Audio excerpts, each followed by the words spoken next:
সমরেশ মজুমদারের লেখা গল্প কালরাত্রি। টিফিনের সময় ক্লাসে কেউ থাকে না। কাত্যায়নী টিফিনের বাক্স বের করে সুবর্ণাকে ডাকল। আয় ভাই, টিফিনটা সেরে নেই। সুবর্ণা তার ঝোলা থেকে একটি সুদৃশ্য কৌটো বের করল। এখানে না খেয়ে মেয়েদের কমন রুমে চল। সেই হাদাকান্তটা প্যাটপেটিয়ে চেয়ে আছে।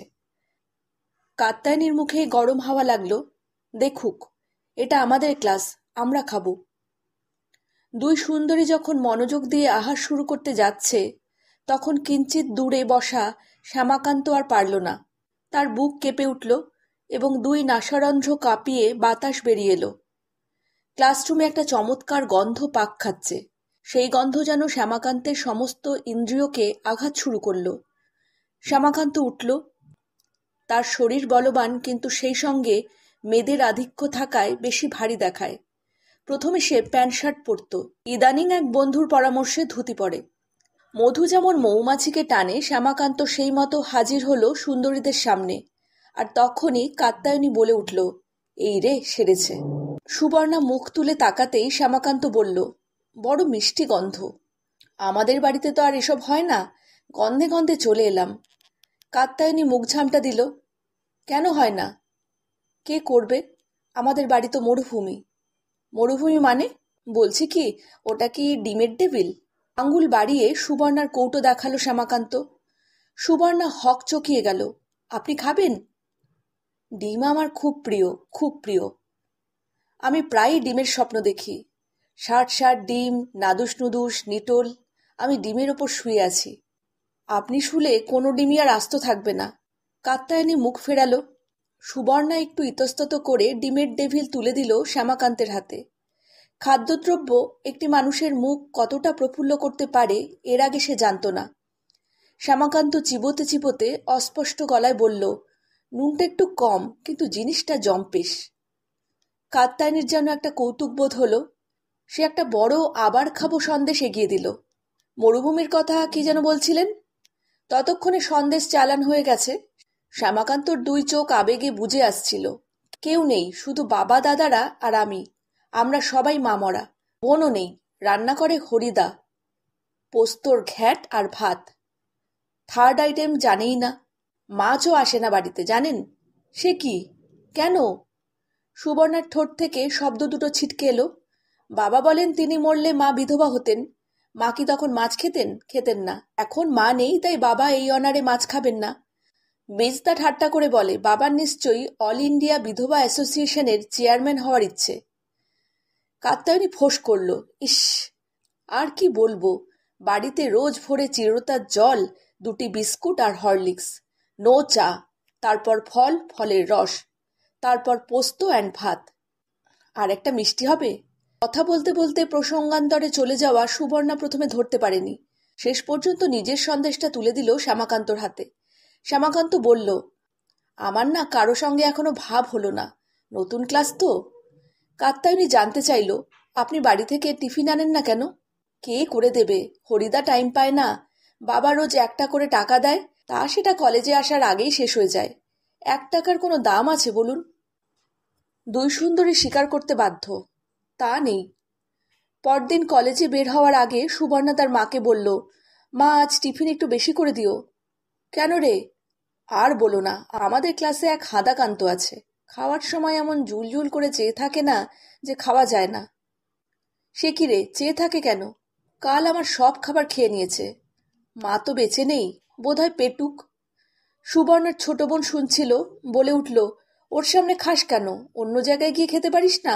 হাদাকান্ত কি ওর সত্যিকারের নাম? সুবর্ণা হাসল। কাত্যায়নী ওকে তাই বলে। হাদা নয়, শ্যামা, শ্যামাকান্ত। সুবর্ণারা থাকে মফস্বলে। বালি ব্রিজ পেরিয়ে গেলেই তো মফস্বল। সেখানকার মানুষ শ্যামবাজারে যাওয়ার সময় এখনো বলেন কলকাতায় যাচ্ছি। তাকে কলেজে আসতে হয় রীতিমতো পরিশ্রম করে, 2বার পাস পাল্টাতে হয়। কাত্যায়নী থাকে বাগবাজারে। নতুন কলেজে এই দুজনের খুব বন্ধুত্ব হয়েছে। পরদিন টিফিনের সময় শ্যামাকান্তকে আর ডাকতে হলো না। কৌটো খোলার আগেই সে শটান চলে এলো। কাত্যায়নী বলল, আজ আবার কি মনে করে? বাহ, কাল বলে দিলাম না। শ্যামাকান্ত বিন্দুমাত্র নিষ্প্রভ নয়। সুবর্ণা হেসে বলল, আপনি খুব খেতে ভালোবাসেন, তাই না? খুব। তবে একেবারে বেশি নয়, একটু একটু করে। 2-3 ঘন্টা পর পর খিদে পেয়ে যায় আমার। কি আছে আজ? সুবর্ণার কৌটোয় যদি ডিমের অমলেট বের হলো তো কাত্যায়নী একদম ডিম সেদ্ধ, নুন মরিচ মাখানো। সুবর্ণা লক্ষ্য করল ডিম দেখা মাত্র শ্যামাকান্তর চোখ চকচক করে উঠল। একটা অপার্থিব খুশি ফুটে উঠল তার মেদজমা মুখে, যেন পৃথিবীর জাগতিক সুখ দুঃখের বাইরে চলে গেছে সে এই মুহূর্তে। ঘাড় কাত করে বলল, দুজনেই ডিম? এত খাওয়া যায়? দিন, একটু একটু করে খাই। 2 সপ্তদশী দেখল একটা মানুষের তৃপ্তি কিসে হয়। শ্যামাকান্তর চোখ বন্ধ, 2 চোয়াল নড়ছে। কাত্যায়নী জিজ্ঞেস করল, বাগবাজারের রসগোল্লা খেয়েছেন? শ্যামাকান্ত সেই অবস্থায় ঘাড় নাড়ল, তারপর নিঃশ্বাস ফেলে বলল, গিরিশ ঘোষের বাড়ির ঠিক উল্টো দিকের গলিতে একটা দোকান আছে, সেখানে যা রসগোল্লা করে না, অনেকদিন খাইনি। ওটা আমাদের পাড়া। কাত্যায়নী সগর্বে জানালো। তাই? একদিন আনবেন তো। ইস, রসগোল্লা বয়ে আনবো? খেতে হলে যেতে হবে। যাবো যাবো যাবো, কবে যাব? আমার কাছে কিন্তু পয়সা নেই। কাত্যায়নী খিলখিল করে হেসে উঠল। সুবর্ণার মনে হলো ছেলেটি সত্যি সরল, কিন্তু খাওয়া ছাড়া 17-18 বছরের ছেলের অন্য কোনো আকাঙ্ক্ষা থাকবে না, এ কেমন কথা? সে সঙ্গে কাত্যায়নীর ঝর্ণা হাসি তাকে কিঞ্চিত গম্ভীর করল। পয়সা নেই শুনে অত হাসির কি আছে? বাগবাজারের পথটুকু শেষ হতে সময় লাগলো না। কলেজ শেষ হলে সুবর্ণা বেশি দেরি করে না বাড়ি ফিরতে। আজ কাত্যায়নীর চাপে এলো। গিরিশ ঘোষের বাড়ির কাছে সেই মিষ্টির দোকান দেখে হতভম্ব হলো সে। কাত্যায়নীর মুখ দেখে বোঝা যাচ্ছিল এই জীর্ণ দোকানটিকে সে আগে দেখেনি। কিন্তু সারা রাস্তা বকর বকর করতে করতে আসা শ্যামাকান্ত বলল, হে হে হে, এদের রসগোল্লা যেমন তুলতুলে তেমন টাইট, মুখে দিলেই টের পাবেন। মিষ্টিতে মেয়েদের সচরাচর আগ্রহ হয় না। 2 সপ্তদশী শ্যামাকান্তর অনুরোধ রাখতে পারল না। 1 ডজন রসগোল্লা খেয়ে শ্যামাকান্ত বলল, আজ এই অবধি থাক, বেশি খেলে স্বাদটা ঠিক পাওয়া যায় না। কাত্যায়নীর বাড়ি বেশি দূর নয়। সুবর্ণাকে শ্যামবাজার থেকে বাস ধরিয়ে দিতে শ্যামাকান্ত হাঁটছিল। হাঁটতে হাঁটতে জিজ্ঞেস করল, নকুরের সন্দেশ খেয়েছেন? ঘাড় নাড়ল সুবর্ণা। না। আহ, ফার্স্ট ক্লাস, কিন্তু বড্ড দাম। কত করে? 2 টাকা 2.5 টাকার নিচে কড়া পাক মুখে দেয়া যায় না। আপনি বুঝি খুব মিষ্টি খেতে ভালোবাসেন? কেন, এ কথা মনে হলো কেন? বয়সের তুলনায় আপনি বেশি মোটা, আর সবসময় মিষ্টি মিষ্টি করছেন। তা যদি বলেন, আমি ঝালটাকেও বেশি পছন্দ করি। এই যেমন শ্যামবাজারের মোড়ে একটা কষা মাংসের দোকান আছে, দারুণ। গ্রেট স্ট্রিট আর সেন্ট্রাল অ্যাভিনিউর মোড়ে একটা দোকানে চিংড়ি মাছের ফ্রাই করে, খেলে মুখ জুড়িয়ে যায়। তারপর ধরুন বউবাজারে। সুবর্ণা তাকে থামিয়ে দিল। থাক, এটুকু বুঝেছি কলকাতায় যেখানে ভালো খাবার পাওয়া যায় তার সব হদিশ আপনি জানেন। আমি তো থাকি বালিতে, সেখানে কি ভালো পাওয়া যায় বলুন তো? শ্যামাকান্ত ঘাড় চুলকালো। বালির খবর তার জানা নেই। সে বলল, ঠিক আছে, 2 দিন সময় দিন, তবে ভালো জিনিস না হলে বলবো না। শ্যামাকান্তের পরিবারের সবসময় কর্তা তার পিতা কৃষ্ণকান্ত। পাকানো চেহারার এই মানুষটির জীবিকা ওকালতি। 4টি সন্তান হওয়ার পর স্ত্রী গত হলে আর বিয়ে করেননি, কিন্তু অত্যন্ত সতর্কভাবে সন্তানদের মানুষ করার চেষ্টা করেছেন। তার পরিবারে বেশ কিছু নিয়ম আছে। স্ত্রীজাতি সম্পর্কে অনাগ্রহ তার একটি। বড় 3 ছেলে জীবনে প্রতিষ্ঠিত কিংবা হতে চলেছে। তাদের বিয়ে দেওয়ার কথা এখনো ভাবেননি কৃষ্ণকান্ত। ছেলেরাও বাবাকে ভক্তি এবং ভয় করে। কৃষ্ণকান্তর একমাত্র দুশ্চিন্তা কনিষ্ঠ শ্যামাকান্তকে নিয়ে। পড়াশোনায় মতি নেই। ইংরেজি কিংবা ইকোনমিক্সের বদলে বাংলায় অনার্স নিয়ে ভর্তি হয়েছে। ভবিষ্যৎ ঝরঝরে। কলেজের ক্লাস শেষ হলেই বাড়ি ফিরে আসার কথা, কিন্তু সে প্রায় দেরি করছে, এবং চাকর হরি তাকে জানিয়েছে শ্যামাকান্ত বৈকালিক জলযোগ বাড়িতে করতে চায় না। পিসি রায় বলেছিলেন মুড়ি অতি প্রয়োজনীয় খাদ্যবস্তু। শ্যামাকান্ত কিছুদিন হলো সেই মুড়ি স্পর্শ করছে না। অথচ পেটুক এই ছেলেটি উপবাসে থাকার পাত্র নয়, এ বিষয়ে নিশ্চিন্ত কৃষ্ণকান্ত। তার কেবলই মনে হয় শ্যামাকান্ত মায়ের পাত নিয়ে জন্মেছে। যখন বেঁচে ছিল তখন নিয়ত কৃষ্ণকান্তর সঙ্গে ঝগড়া করত। মরে গিয়ে সে তাকে টাইট দিয়ে গেল, কিন্তু কে কাকে টাইট দেয়? মামরা ছেলেটির ওপর সুবর্ণার মায়ের বেশ স্নেহ পড়েছে। মেয়েকে তিনি ধমকেছেন, একটু না হয় খেতে ভালোবাসে, তাই নিয়ে অত ঠাট্টা কিসের? নিজের হাতে শ্যামাকান্তকে লুচি বেগুন ভাজা খাইয়ে বলেছিলেন, সময় পেলেই এসো বাবা। খুব খুশি হয়েছিল শ্যামাকান্ত। সুবর্ণাকে বলেছিল, তোমার চেয়ে তোমার মা অনেক বেশি ভালো। ঠিক মা মা ভাব। সুবর্ণা চোখ তুলেছিল ওপরে। ও মা, এই যে আপনাকে সারা কলকাতায় ঘুরে ঘুরে চপ কাটলেট ফ্রাই মিষ্টি খাওয়াচ্ছি, তার কোনো মূল্য নেই না? তা বলিনি। শ্যামাকান্ত ঢোক গিলল। আর কি বলতে বাকি রেখেছেন? কাত্যায়নী আজকাল আমার সঙ্গে ভালো করে কথা বলে না, জানেন? কেন কথা বলে না কেন? এই তো পরশু তোমাকে ফরে পুকুরের দই খাওয়ালো। বাস স্টপে দেখা হতেই বলল, কি খাবেন? তা ওখানে তো দই ছাড়া কিছুই পাওয়া যায় না। আপনি দই খেলেন? সুবর্ণা আঁতকে উঠল। কেন? আমাকে বললে কি আমি দই খাওয়াতে পারতাম না? সারা রাজ্য ঘুরে ঘুরে কত কি খাওয়াচ্ছে, আর সামান্য দই পেয়ে তাই খেতে যাওয়া হলো? ছি ছি ছি ছি। যান, আর আপনাকে আমি কিচ্ছু খাওয়াবো না। কিন্তু কাতু তো আপনার বন্ধু। ইস, আবার কাতু বলা হচ্ছে আদর করে। না খাওয়ানোর ব্যাপারে কোনো বন্ধু টন্ধু নেই। খাওয়ানো ইস খাওয়ানো। ওকে কাতু বললেন, আমাকে কি বলে রাখবেন? তীব্র গলায় জিজ্ঞাসা করল সে। কি বলে? সুবর্ণা? না না, শুভু শুভু। ঠিক আছে? ঠিক আছে। কি কথা হলো? এই খাওয়া দাওয়ার কথা। খিদিরপুরে। ওই যা, আপনাকে একটা কথা বলতে খুব ভুলে গিয়েছিলাম। বলবো? কি? দক্ষিণেশ্বরের স্টেশন থেকে নেমেই একটা দোকান পাবেন, চমৎকার ছানার জিলিপি করে। এরকম ছানার জিলিপি জীবনে খাননি। সুবর্ণা ঘাড় কাত করে তাকে দেখল, তারপর বলল, চলুন, আপনাকে আজ ছানার জিলিপি খাওয়াবো। তারপর হেঁটে বালি ব্রিজ পেরিয়ে বাড়ি ফিরব। 1 ডজন ছানার জিলিপি কম নয়। সুবর্ণা দেখল শ্যামাকান্ত সেটা শেষ করতে বিলম্ব হলো না। সে নিজে একটির বেশি খেতে পারেনি। এত মিষ্টি যে শরীর গুলিয়ে ওঠে। খাওয়া হলে ওরা হাঁটতে লাগলো। হাঁটতে হাঁটতে সুবর্ণা বলল, আপনি এত খবর পান কি করে? কোথায় কি আছে? এইটাই তো আসল কথা, পেতে হয়। শ্যামাকান্ত হাসল। আচ্ছা, কাত্যায়নী আর আমি কে বেশি ভালো? আপনি। সুবর্ণার বুকের রক্ত চলকে উঠল। আপনি রোজ আমায় খাওয়ান। মাসিমা কি ভালো খাবার করেন। বালি ব্রিজের ওপর ওরা দাঁড়ালো পাশাপাশি। রেলিংয়ে হাত রেখে সুবর্ণা ঝুঁকে নদী দেখছিল। গঙ্গার বুক থেকে জলো গন্ধ উঠছে, বাতাসি হিমভাব। নৌকো ভাসছে ইতস্তত। দূরে দক্ষিণেশ্বরের মন্দির দেখা যাচ্ছে, পবিত্র সময়। শ্যামাকান্ত নদী দেখছিল। দেখতে দেখতে খেয়াল হলো, বাবা বলেছেন যে তাড়াতাড়ি বাড়িতে ফিরতে। আজও দেরি হবে, কিন্তু ছানার জিলিপি বাবার চেয়ে বেশি মিষ্টি। সে কি করবে? সে শুনল সুবর্ণা ঝুঁকে দাঁড়িয়ে গুনগুন করছে রবীন্দ্রনাথের গান। সে নিজে অবশ্য একটা গান জানে। সেটা এই সময় গাওয়া ঠিক নয়। পেট ভর্তি খাওয়ার পর গান গাইলে তাড়াতাড়ি হজম হয়ে যায়। শ্যামাকান্ত বাঁ দিকে তাকাতেই সুবর্ণার কনুই এবং জামার ঠিক নিচের হাত দেখতে পেল, এবং তখনই তার চোখ স্থির হলো। কনুইয়ের ওপরে কিছু একটা আটকে আছে। মিষ্টির দোকানে যখন টেবিলে হাত রেখে সুবর্ণা বসেছিল, তখনই কি ওটা হাতে লেগে গিয়েছিল? সুবর্ণাকে বলতে সংকোচ হলো শ্যামাকান্তর। তার কেবলই মনে হচ্ছিল ওটা ছানার জিলিপির একটা টুকরো। দুটো হাত ভাঁজ করে রেলিংয়ের ওপরে রেখে সে দাঁড়িয়েছিল। চোখ সামনে রেখে সে ডান হাত বাঁ দিকে একটু বাড়িয়ে দিল।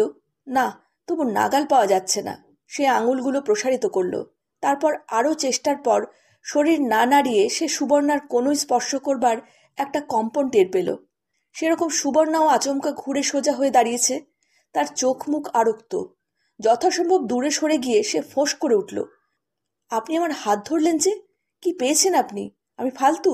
না না। শ্যামাকান্ত তোতলাতে লাগলো। তাহলে বলুন, কেন আমার হাত ধরলেন? মানে ইয়ে, ছানার, মানে আমি আপনার বন্ধু। বন্ধু? ওরকম বন্ধুত্ব আমি চাই না। আপনি আমাকে বিয়ে করবেন? শ্যামাকান্ত নিমেষে স্থির হয়ে গেল। তার চোখের সামনে অজস্র জিলিপি, রসগোল্লা, সন্দেশ, ফ্রাই এবং বেগুন ভাজা নুয়ে নুয়ে পড়তে লাগলো। সে চকিতে সেসব খাদ্যবস্তুর বাগানে সুবর্ণাকে বেনারসির ঘোমটা টোমটা পরিয়ে নিয়ে এলো। সেই সময় সুবর্ণা আর একবার তর্জন করতেই তার ধন্ধ কাটল। সে অত্যন্ত নিরীহ হয়ে ঘাড় নেড়ে বলল, হ্যাঁ। যা। চকিতে আরক্ত হলো সুবর্ণা। গঙ্গার উপরে বড় বেশি ঝুঁকে পড়ে বলল, আপনি একটা যাচ্ছে তাই। এত মোটা ছেলেকে আমি, তার চেয়ে আপনি কাতুর কাছে যান। কাতু? বিড়বিড় করল শ্যামাকান্ত। সে কিছুই বুঝতে পারছিল না। খবরদার, কাল থেকে ওর সঙ্গে কিন্তু আপনি গম্ভীর হয়ে কথা বলবেন। শ্যামাকান্ত যে ঘন ঘন বালি যাচ্ছে, এসব খবর কৃষ্ণকান্ত পেলেন পুত্রের মুখ থেকেই। সেদিন একটা বিশেষ দরকারে বেলুড়ে যাচ্ছিলেন তিনি। পথে ওদের দেখতে পেলেন, শ্যামাকান্ত এবং একটি সপ্তদর্শী বোকা বোকা ভঙ্গিতে হেঁটে যাচ্ছে। এই ভঙ্গিটা খুবই মারাত্মক। কৃষ্ণকান্ত জিজ্ঞেস করলেন, তুমি আজ বিকেলে কোথায় ছিলেন? শ্যামাকান্ত বলল, বিকেলের কোন সময় বলছেন? কৃষ্ণকান্ত জিজ্ঞেস করলেন, বালি ব্রিজে কি করছিলে?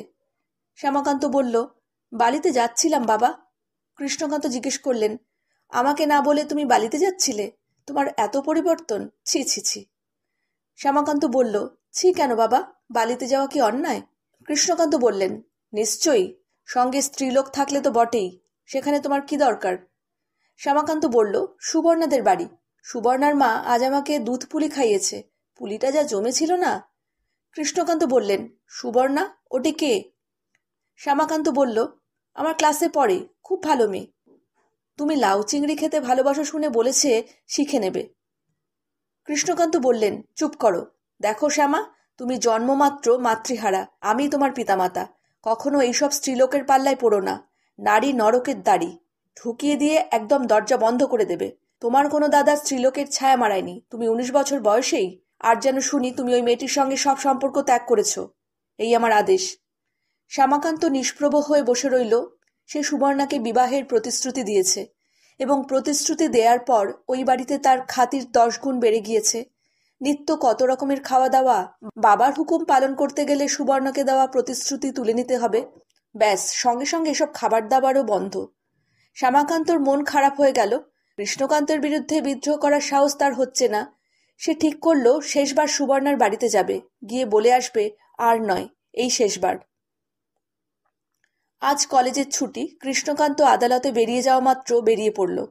কলেজ না থাকলে পয়সা পাওয়া যায় না, অতএব হাঁটা শুরু। পথে তার 3 রকম প্রিয় খাবারের দোকান পড়ল। পকেটে পয়সা নেই, পাশে সুবর্ণাও নেই। শ্যামাকান্তর বুকটা টনটন করছিল। ভর দুপুরে শ্যামাকান্তকে দেখে একই সঙ্গে আনন্দ এবং লজ্জা পেল সুবর্ণা। ঘরে বসতে বলে জিজ্ঞাসা করল, খেয়ে এসেছ? শ্যামাকান্ত মাথা নেড়ে না বলল। সুবর্ণার মা আড়ালে ছিলেন, শুনে বললেন, সে কি, হাত মুখ ধুয়ে নাও, আজ মুরগির মাংস আছে। তাই? শ্যামাকান্ত সুবর্ণার তৃপ্ত মুখের দিকে তাকিয়ে মত পাল্টালো। এখনই বলা ঠিক হবে না, খাওয়া দাওয়া সারা হোক, অনেক সময় পাওয়া যাবে। অপরাহ্নে শ্যামাকান্তর মনে হলো আর বিলম্ব করা ঠিক নয়, জলখাবারটা এলেই বলে ফেলবে। ঠিক তখনই সুবর্ণা বলল, ঠাকুমা বায়না ধরেছে, মা বলেছেন তোমাদের বাড়িতে লোক যাবে, এ মাসেই যদি লগ্ন ঠিক হয়। শ্যামাকান্ত বলল, লগ্ন? কিসের লগ্ন? সুবর্ণা বলল, আহা ঢং, লগ্ন কিসের তা জানেন না? শ্যামাকান্ত বলল, মাইরি বলছি, আমাদের বাড়িতে এসব কথা কেউ বলে না। সুবর্ণা বলল, ঠিক আছে, তো গিয়ে যখন পিতৃদেবকে বলবে তখন জানবেন। শ্যামাকান্ত বলল, পিতৃদেব? ওরে বাবা, কেউ যেন বাবার কাছে না যায়, বাবা ওসব কিচ্ছু পছন্দ করেন না, খুব রাগী। উনি আমাকে বলে দিয়েছেন কোনো রকম সম্পর্ক যেন তোমার সঙ্গে না রাখি। সুবর্ণা বলল, বলে দিয়েছেন? শ্যামাকান্ত বলল, হ্যাঁ, আজই এই বাড়িতে আমার শেষ খাওয়া। সুবর্ণা বলল, তার মানে? শ্যামাকান্ত বলল, আমি আর আসবো না সুবর্ণা। সুবর্ণা বলল, বেশ, তাহলে আপনি এই মুহূর্তে বেরিয়ে যান এখান থেকে। সুবর্ণা দ্রুত ঘর থেকে চলে যাওয়ার পর কিছু সময় চুপচাপ বসে থাকলো শ্যামাকান্ত। জলখাবারের আগেই কথাটা বলা ঠিক হয়নি, এরপর আর অপেক্ষা করা উচিত নয় বলে সে ধীরে ধীরে বেরিয়ে এলো। তার পা ভারী, হৃদয় ভারাক্রান্ত। গলি থেকে বের হওয়ার আগেই সে নিজের নাম শুনতে পেল। পিছন ফিরে দেখল সুবর্ণার বোন হাঁপাচ্ছে। শ্যামাদা, শিগগির আসুন, দিদি কুয়োর উপর উঠে বসেছে আর কাঁদছে। শ্যামাকান্ত বলল, যা, মাইরি বলছি। এই না, মাইরি বললাম, চলুন গিয়ে নিজের চোখে দেখবেন। মেয়েটি ছটফট করতে লাগলো। শ্যামাকান্ত শরীর অবশ হয়ে গেল। সুবর্ণা কুয়োর ওপরে কেন? সম্বিত ফেরা মাত্র সে ছুটে গেল বাড়ির পেছনে। সেখানে একটা ডুমুর গাছের ছায়ায় কুয়োর ওপরে দুটো পা তুলে উদাসীন ভঙ্গিতে সুবর্ণা বসে আছে, যেন পৃথিবীর সঙ্গে তার কোনো সম্পর্ক নেই। শ্যামাকান্ত মৃদু গলায় ডাকল, এই, ওখানে কেন? সুবর্ণা মুখ ফিরিয়ে তাকে দেখে নিচের দিকে তাকালো। সেখানে কালো জল। শ্যামাকান্ত বলল, নেমে এসো। আহ, কি হচ্ছে কি? সুবর্ণা বলল, কেন, নামবো কেন? শ্যামাকান্ত বলল, জলে আমার খুব ভয়, সাঁতার জানি না। সুবর্ণা বলল, বসে আছি তো আমি, যেখানে যাওয়া হচ্ছিল সেখানেই যাওয়া হোক। আসতে কে বলেছে? শ্যামাকান্ত বলল, তাই বলে তুমি আত্মঘাতী হবে? সুবর্ণা বলল, ভালোই তো, শ্রাদ্ধ খেতে পাবে। শ্যামাকান্ত আর এক পা এগোলো। সুবু, নেমে এসো। সুবর্ণা কোনো কথা বলল না, তাকে আরো উদাসীন দেখালো, কিন্তু চোখে জল দেখা দিল। মুহূর্তে কৃষ্ণকান্তর মুখ বিস্তৃত হলো শ্যামাকান্ত। এই বিশ্বচরাচরের সমস্ত দৃশ্য মুছে গিয়ে সুবর্ণার চোখের জল বড় হয়ে উঠল। গভীর আবেগে সে বলল, সুবু, তুমি নেমে এসো, আমি তোমাকে বিয়ে করব। সুবর্ণা বলল, ফ্যাট। শ্যামাকান্ত বলল, সত্যি বলছি, বিশ্বাস করো। সেদিন বিকেলে কৃষ্ণকান্ত খবরের কাগজ পড়ছিলেন। শ্যামাকান্ত তার পাশ দিয়ে বেরিয়ে আসতেই তিনি প্রশ্ন করলেন, চললে কোথায়? বালি। কম্পিত গলায় উত্তর হলো, আবার বালি? কাগজ রেখে সোজা হয়ে বসলেন কৃষ্ণকান্ত। তোমাকে সেখানে যেতে নিষেধ করিনি, নির্বোধ? হ্যাঁ, সেইটে বলতেই যাচ্ছি। একবার তো জানানো দরকার। আর আমি যাব না। আপনি তো অভদ্র হতে বলেননি। বেশ, জানিয়ে এসো। আর হরিকে দুধ পুলি করতে বলেছি। শ্যামবাজারের মোড়ে এসে মন খারাপ হয়ে গেল শ্যামাকান্তর। দুধপুলি তার প্রিয়, এবং সেটা থেকে আজ বঞ্চিত হতে হচ্ছে। এই সময় সে বন্ধুর প্রত্যাশা করছিল, কিন্তু নির্দিষ্ট সময়েও কাউকে সে দেখল না। সে প্রত্যেক বন্ধুকে বলেছিল ধুতি পাঞ্জাবি এবং 10টা টাকা পকেটে নিয়ে আসতে। তারা বরযাত্রী যাবে। আজ শ্যামাকান্তর বিয়ে। সুবর্ণার এক মামা থাকেন আলিপুরে। তিনি সব শুনে এই বিয়েতে উঠে পড়ে লেগেছেন। তার মতে ছেলের বাড়ি যদি করা হয় তাতে কোনো অসুবিধে নেই। একবার বিয়েটা চুকিয়ে ফেললেই সবাই সুরসুর করে মেনে নেবে। সুবর্ণার বাড়ির কারো কারো কিন্তু কিন্তু ভাবছিল। মামা সেটাকে উড়িয়ে দিলেন এই বলে 18 বছরের ছেলে মেয়েদের মনের মিলটাই আসল কথা। শ্যামাকান্ত আজ বন্ধুদের তাই সেজে গুজে আসতে বলেছিল, কিন্তু কেউ এলো না। সে নিজে কৃষ্ণকান্তর কাছে কৈফিয়ত দিতে হবে বলে ভালো পোশাকও পরেনি। পকেটে 1 টাকা 12 আনা পড়ে রয়েছে। এটা তার জমানো পয়সা। তাই নিয়ে সে বাসে চাপল। বালিতে নামতেই মহাকাণ্ড। একটা গাড়ি অপেক্ষা করছিল। মামা তাকে ছিনিয়ে নিয়ে সেটাই তুললেন। তোমার বরযাত্রীরা কোথায়? শ্যামাকান্ত নিরস গলায় জানালো, কেউ আসেনি। মামা বললেন, কই পরোয়া নেই, আমি বরযাত্রী রেডি করে রেখেছি। শ্যামাকান্ত খুব নার্ভাস। কৃষ্ণকান্তর মুখ বারংবার সামনে ভাসছে। সেটাকে মুছিয়ে সুবর্ণাকে আনতে চেষ্টা করেও পারছিল না। গাড়ি গিয়ে দাঁড়ালো এক অচেনা বাড়ির সামনে। সেখানে 2জন সুন্দরী মহিলা অপেক্ষা করছিলেন। তারা বললেন, বাবা শ্যামাকান্ত, যাও স্নান করে নাও, সেখানে পোশাক আছে। আমি কোথায়? হরিণের মতো প্রশ্ন করল শ্যামাকান্ত। এখান থেকেই তুমি বিয়ে করতে যাবে। চারধারে সুন্দরী রমণীদের ভিড়, সুগন্ধ এবং মুগ্ধ দৃষ্টিতে মোহিত হয়ে গেল শ্যামাকান্ত। জীবনে প্রথমবার সিল্কের পাঞ্জাবি, কোচানো ধুতি, সোনার বোতাম এবং আংটি পরে নিজেকে রাজকুমার বলে মনে হচ্ছিল তার। বিয়ের পর সুবর্ণা গর্বিতা রাজকুমারীর মতো তার পাশে বসে ফিসফিস করে বলল, এখন যা খাবার দেবে তার দিকে বেশি নজর দিও না। তার মানে নতুন বরের বেশি খেতে নেই। কথাটা মনে ধরল না। মহিলারা যখন খাওয়াতে এলেন মনে হলো এতদিন কেন তার বিয়ে হয়নি। এত খাবার, এত সুন্দরীর খোপায় ফুল। আহ! সেই রাত্রে কেউ ঘর থেকে যাচ্ছিল না। মধ্যরাত্রে শ্যামাকান্তের খুব ইচ্ছে করছিল সুবর্ণার হাত ধরতে। এই হাত তাকে এখানে এনেছে। কিন্তু প্রকাশ্যে সে হাত ধরে কি করে? কে যেন ফোড়ন কাটল। জামাই কিভাবে তাকিয়ে আছে দেখো, যেন ছানার জিলিপি খাবে। রাতটা কাটল। খুবই ক্ষিপ্ত হলো শ্যামাকান্ত, এবং তখনই তার মনে হলো এই প্রথম সে একটা গোটা রাত বাড়ির বাইরে না বলে কাটালো। এখন কৃষ্ণকান্তর সামনে দাঁড়ানোর ক্ষমতা তার আর নেই। সকালের জলখাবারের ব্যবস্থা দেখার পর স্থির করল বাবার সামনে দাঁড়াবার দরকার নেই। এত আরাম, এত খাবার ছেড়ে কোন পাগল সেখানে যায়? কিন্তু বেলা পড়ার পর বিয়েবাড়িতে ব্যস্ততা দেখা দিল। মামা এসে বললেন, তৈরি হয়ে নাও, বউ নিয়ে বাড়ি ফিরতে হবে তো। বাড়ি? কার বাড়ি? কেন, তোমার বাড়ি? মন খারাপ, আমি সেখানে যেতে পারবো না। সে কি, বউ না নিয়ে গেলে লোকে বলবে কি? আহা, বাবার ভয় পাচ্ছ কেন? বউ নিয়ে গেলে দেখবে তিনি জল হয়ে গেছেন। আমি আমার বাবাকে চিনি, আর এমন তো কথা ছিল না। মানে? আমার বিয়ে করার কথা ছিল, বউ নিয়ে বাড়ি ফেরার কথা ছিল না। কোথায় থাকবে? এখানে। সঙ্গে সঙ্গে রুদ্ধদ্বার সভা বসল আত্মীয় অতিথিদের কান বাঁচিয়ে। বর বাড়ি ফিরছে না শুনলে ঢিঢি পড়ে যাবে। কি করা যায়? মামা বললেন, ঠিক হ্যাঁ, আমি আমার বাড়িতে নিয়ে যাচ্ছি। আপনারা এমনভাবে বের করে দিন যেন ও বউ নিয়ে বাড়ি ফিরে যাচ্ছে। পাড়ার লোক টের পাবে না। বিকেলে শ্যামাকান্ত বরবেশে সুবর্ণার পাশে বসে চলে এলো আলিপুরে। বিশাল ফ্ল্যাট, নির্জন। সুবর্ণার মামা বললেন, এখানে কিছুদিন থাকো, এর মধ্যে সব ঠিক হয়ে যাবে। মামি বললেন, বাবার কাছে ক্ষমা চাইলেই। শ্যামাকান্ত মাথা নাড়ল। সে আমি জানি না, আমার বিয়ে করার করেছি। মামা মামির মুখে মেঘ জমল। সে রাতে বৃষ্টি নামল। সুখাদ্য খাওয়ার পর শ্যামাকান্ত দেখল সুবর্ণা নেই। সে দরজায় দাঁড়ালো। ঘুম পেয়েছে। মামি বললেন, আহা, পাবেই তো, এত খাটুনি গেল, শুয়ে পড়ো বাবা। সুবর্ণা কোথায়? সে শুয়ে পড়েছে। ও মা, আমি বিয়ে করে একা শুব? জিভ কাটলেন মামি। আজ তো বাবা কাল রাত্রি, স্বামী স্ত্রীতে মুখ দেখাদেখি নেই। আমি ওসব কাল রাত্রি মানি না, ওকে ডেকে দিন। শ্যামাকান্ত ঘরে ফিরে বিছানায় গ্যাট হয়ে বসল। মামা এলেন, বললেন, বাবা শ্যামাকান্ত, হিন্দু ধর্মের নিয়ম, অত অস্থির হয়েও না। ধর্ম আবার কি? আমি কি নিয়ম মেনে বিয়ে করেছি? করনি? মোটেই না। আমার বাবা জানেই না, দাদারাও জানে না আমি কাল রাত্রি মানি না। শেষ পর্যন্ত সুবর্ণা এলো। কি পাগলামি করছো, আজ আলাদা শুতে হয়। শ্যামাকান্ত বলল, আমি পারবো না। কাল থেকে আমি তুই আলাদা নই। সুবর্ণা বলল, এতে খারাপ হবে। শ্যামাকান্ত বলল, হয় হোক, আমি তোমাকে ছাড়ব না। সুবর্ণা বলল, একসঙ্গে শুয়ে কি হবে তোমার? শ্যামাকান্ত জবাব দিতে পারল না। তার তীব্র ইচ্ছে হচ্ছে একসঙ্গে শুতে, কিন্তু তাতে কি হবে তা সে জানে না। সে বলল, তোমার হাত ধরব। সুবর্ণা হাসল। পাগল।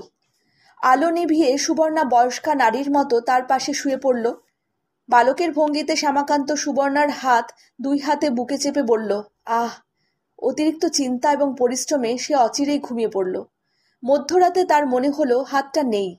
ঘর অন্ধকার এবং সে ক্রমশ বিছানার এক প্রান্তে চলে এসেছে।